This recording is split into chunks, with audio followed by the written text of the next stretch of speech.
নির্বাচন কমিশনের কত জোর।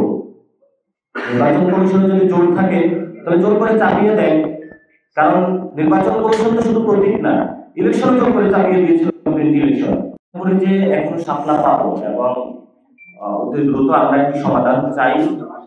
অলরেডি অনেক সময় নিয়েছে, তবে আমরা এখন এনসিপি থেকে আশাবাদী সাপলার ব্যর্থ কোনো কিছু হবে না, কারণ তারা আমাদের সামনে কোনো শক্তিশালী যুক্তি দাঁড় করাতে পারেনি। এবং আমরা তাদেরকে বলেছি আপনারা একটা নীতিমালা তৈরি করুন, কোন নীতিমালার ভিত্তিতে আপনারা এই যে লিস্টগুলো বা তালিকাগুলো আপনারা সিলেক্ট করেছেন সেগুলো জাতির সামনে উপস্থাপন করেন। তারা সেটাও ব্যাখ্যা দিতে পারেনি।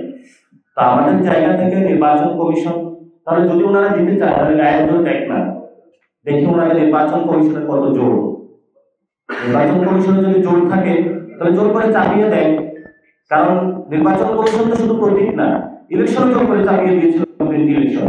যখন এই উদাহরণ আছে, ইলেকশন কমিশনের প্রতি তো এখনো যে পরিবর্তন হয়ে গিয়েছে সেটা তো আমরা মনে করি না। একই যে প্রক্রিয়া হাবিবুর রহমান খান এসেছিল, রকিব হুদা কমিশন এসেছিল, সে একই প্রক্রিয়ায় তো এই নির্বাচন কমিশন গঠন হয়েছে।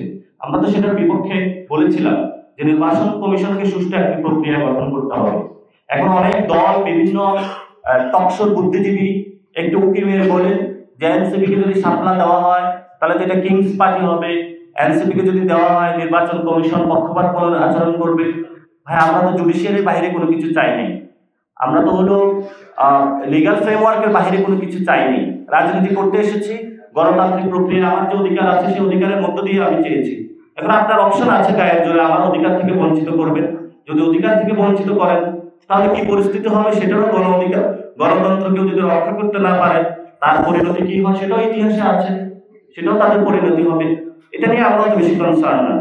এবং সে জায়গায় ইলেকশন কমিশন তাদের দায়িত্ব হলো সুন্দর একটি গণভোট আয়োজন করা সুষ্ঠু প্রক্রিয়াতে, এবং এটার মধ্য দিয়ে তাদের যাচাই হতে পারে যে কেমন ভোট তারা আয়োজন করতে পারে, বড় বড় কথা না বলে।